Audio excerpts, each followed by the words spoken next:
Good afternoon, everybody. Thank you for staying here to see my presentation. So I will present a project on nano-coating and testing. So this is a step toward the improvement of CSP reflectors for less intensive maintenance, both in terms of labor and water. This is a project financed by IRSEC'15, and I would like to give my deep gratitude, present my deep gratitude to IRSEC' for financing this project, and also the team working on the project, which is Professor Nawi, Professor Ben Youssef, and Professor Talib, and also my PhD student, hardworking and interesting student. Now, to start, I would like to say that our planet in the last decades was subjected to very tough environmental conditions and by very aggressive energy consumption and basically fossil fuel. So we really, so this has really increased the pollution and also increased the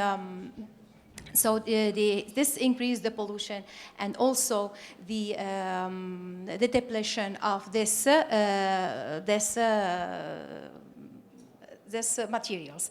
Now, we really need, and we think that this is the responsibility of everybody to really be involved in creating new materials and new solutions for this problem. Now, Morocco also has this problem, and it is really very affected with this problem because we don't really produce fossil fuel, and also because we are in a growing economy, so the production, Morocco, this problem is in heart of its strategies. So by 2020, we need to have 22% of our electrical consumption from renewable energy. So also, the drive from working on this is that Morocco has among the best conditions for concentrated solar power systems, and this is why we are working on this project. So we have plenty of flat lands and with very high direct radiation. Now, if we speak a bit about the CSP technology and solar power systems, we can see that all of them are consistent on some mirrors, huge mirrors that are concentrating light in some receivers. So the receivers are heating like salt or fluid that is then heating like through the heat exchanger, creating a steam and producing electricity. Now, you can see that all of them are using mirrors. And of course, the best regions where we can use this technology are basically deserts, where you have plenty of flat land and also a lot of radiation. So good radiation for the production of electricity. So the problem here is that you have shortage of water in desertic area, and you have like storms of sand, and you have lots of dust that can come on the top of the surface. So this work is like aimed to create some kind of very interesting mirrors that will be very high, will have very high reflectance. In the same time, they will be super hydrophilic or super hydrophobic. So, I mean, when the droplet of water will come on the top of the surface, it will roll off and will not really wet the surface. So the dust, when the dust comes, can't stick on the surface. And also super hydrophilic. So even the water, when you use some rain, it will come and really wash very well the surface, and we can have very nice efficiency. Now, so this is our goal. So first, to speak about the mirrors that are in the markets. Basically, there are two types of mirrors. You have the first surface mirror with very high specular reflectance, and that are the direct mirrors means that the surface that is reflecting is directly exposed to the sun. The other one is the second surface mirror. So this second surface mirror has some thick glass on the top that lowers the specular reflectance. And the specular reflectance is the main parameter that should be conserved. So basically, in our project, we are working with So in this project, we are working with this kind of mirrors. So how to... I'm sorry. So this one? Okay. So now the kind of mirrors we are working on are the first surface mirror. So we prepared our mirror by the position of the silver on the top of the copper by spattering. So this kind of mirror are very highly reflective, and also the main thing also is that you can deposit this kind of mirror on the top of several kind of surfaces. They are really flexible. They can be for any kind of surfaces. You just have to have like a good adhesion between the copper, the silver, and this layer. So if we compare the specular reflectance of the mirrors that we prepared, the first and the second surface mirror, we see that the first surface mirror, of course, are more interesting. But of course, it is obvious that if we use the silver directly to the environment, it can be like corroded. So this is why we have to have like very thin layer on the top of the surface, so that protects and gives the superhydrophobicity and the superhydrophilicity.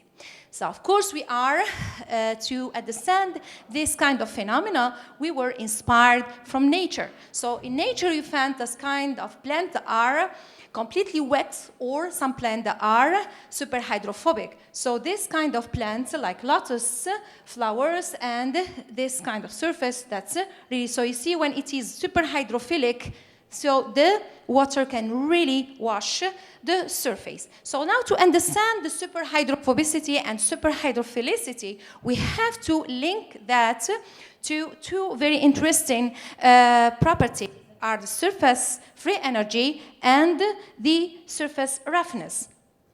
So first we start with surface tension and surface free energy, and then we go to the surface roughness. So surface tension, so in any liquid, so to understand the surface tension, for any liquid, you have all the molecules inside are equally attracted and interacting with the neighbors, molecules and atom equally. And the ones that are in the surface, they have like an excess of energy because the two phases are different. It can be liquid-liquid, liquid-gas, liquid-solid. So there are different environments that create this excess of energy. So for liquid-liquid interface, we can speak about tension or liquid gas. But when we are speaking about an interface between solid and liquid, we speak about surface free energy.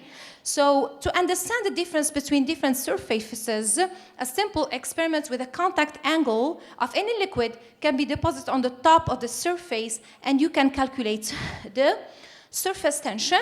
So, and you can also, from the form of the liquid, understand if it is hydrophobic or hydrophilic. So a hydrophilic surface will have an angle. For example, if I compare a glass with a plastic, of course, if I put a droplet of water on the top of a glass, it will spread. If I put it on the top of a plastic, it will be more spherical. So, and this is dependent, of course, on the surface tension of, or the surface energy of the material. So when I speak about superhydrophilic, means that I have, hydrophilic means I have an angle that is lower than 90. So surface hydrophobic, I have higher than 90.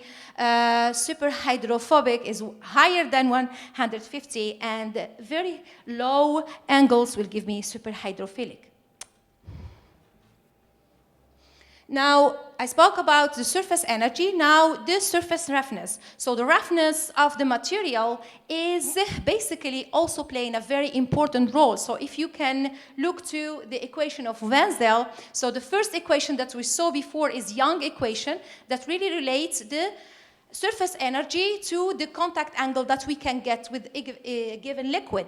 Now, if we create some kind of roughness on the top of the surface, we can have higher contact angle if the angle is lower than 60. And we can have a higher angle if the angle in the beginning was higher than 60. Okay, so if you have higher than 60, mean hydrophobic, you will have super hydrophobicity with the roughness. If you have a lower angle, you will have super hydrophilicity. Okay, so this all depend on this small parameter that you can measure. It is equal to the actual surface area on the geometric surface area. It can be calculated from the structure. Now, we decided to choose two protective layers that are oxides, the aluminum oxide and the titanium oxide, because they are transparent, can be transparent depending on the deposition. They are high, they have hard hardness, wear resistance, and stiffness. So first I will start, and also the titanium dioxide has, in addition, a very interesting property, which is the photocatalysis that can really decompose the dirt and organic elements on the top of the surface. So the first element that is deposited is the aluminum oxide, and it was done via the spray-Elgar technique. So the precursor was the aluminum acetonate and plus ethanol and water. So we make, like with ultrasonic, we generate a steam, a mist, with very small droplets of the precursor that was transported by the nitrogen gas on the top of the substrate to make a very nice and smooth surface.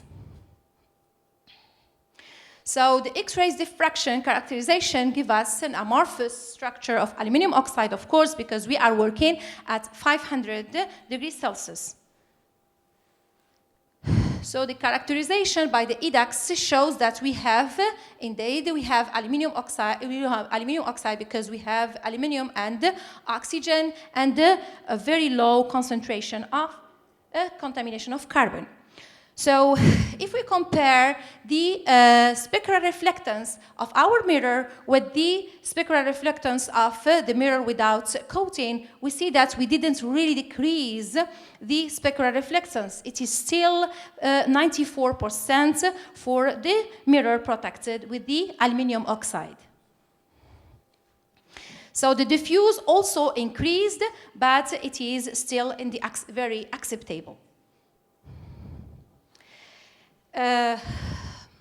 So we would like, now we wanted to see the effects of the thickness on the surface properties of this material. We would like to see the hydrophobicity of this kind of surface at different thicknesses. So okay, so the contact angle on the glass, you see that it is hydrophilic. So when you do when we just do the deposition of the aluminum oxide on the glass itself without the mirror, okay, so it's just the glass and the aluminum oxide to see the effects of the thickness. So we can see that the contact angle increased by the increase of the thickness of the material. So this was explained by two things, which is first, we between the 1 micrometer to 3 micrometers, we give at 3 micrometer more time to our material, so it will stay at this temperature for higher time. So then you will have more stability inside the material, so this will lower the surface tension and also the increase of the roughness of the surface. So when you look to the AFM pictures, we calculated the roughness from these images, and we found that indeed the roughness increased with the surface. But the nice thing that even if we increase the roughness here, we didn't really alter the spectral reflectance or the transmittance of the mirrors. So Now the second surface that we studied is but you can just observe here that we didn't still reach the superhydrophobicity with the aluminum oxide, because when we tried with several other, like creating the double structure, we found out that we are altering the specular reflectance. Now, if we go to the titanium dioxide, we found that we just did the same with the different precursors to create the titanium dioxide. So don't take lot of your time. So the X-rays shows that we have the titanium dioxide anatase. And this is a very interesting, we found very interesting results with this kind of material, because in this case, we found out that it is superhydrophilic, and at the same time, it is also highly transparent, even exceed the transparency of the aluminum oxide. So when we look to the SAM microscopy for different thicknesses of titanium dioxide, you can see clearly the creation of the double structure that is very interesting for the creation of superhydrophilicity or superhydrophobicity. So what we can see here that when you increase the temperature, means we are working at the same temperature, of course, but when you increase the thickness, you allow more time for the variation inside your material at this, for example, at 200, for example, to 220 nanometers, you can see that you can create this kind of structure because we have some anisotropy in the growth, because we create some vacancies on the top of the surface. Okay, some vacancies that creates the absorption of some hydroxyls on the surface. So this is again the different ACM, AFM that we did.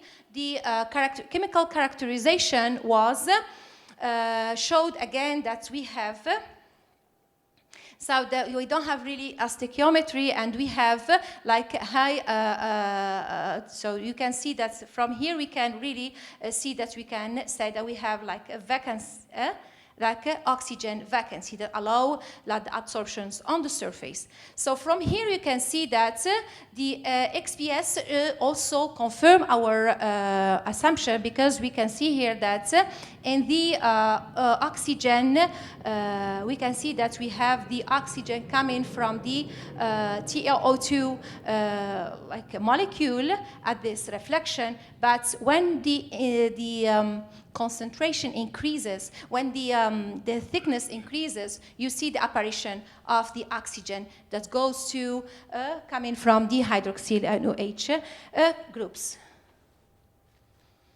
So we did, with the help of Benyousef group, Dr. Benyousef group, the ab initio calculations to see to be sure, or to to do some correlation between the assumption and the hypothesis that we said and the theoretical data. So we made a molecule with the vacancies of 8%, and we saw the variation, and we saw the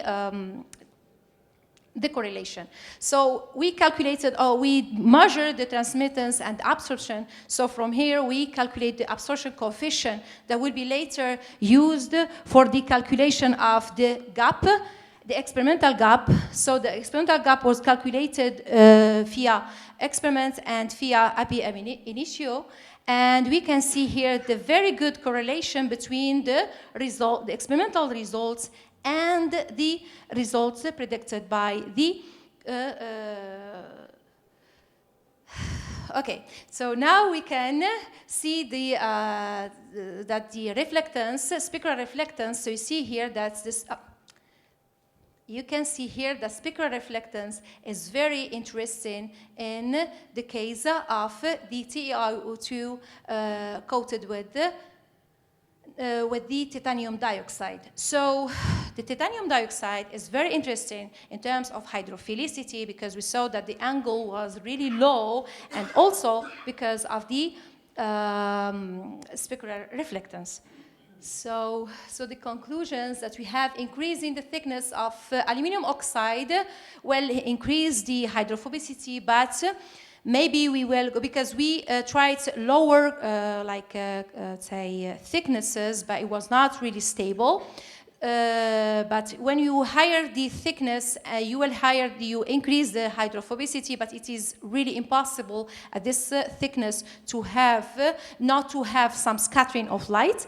But for the ANATAs, TiO2 was very suitable for this application. But still, we are still working on this project. So I just presented some of the best result that we have, but we have other materials where we got the hydrophobicity, but we didn't really get a good transparency, because it should be very, very transparent. Okay, thank you very much.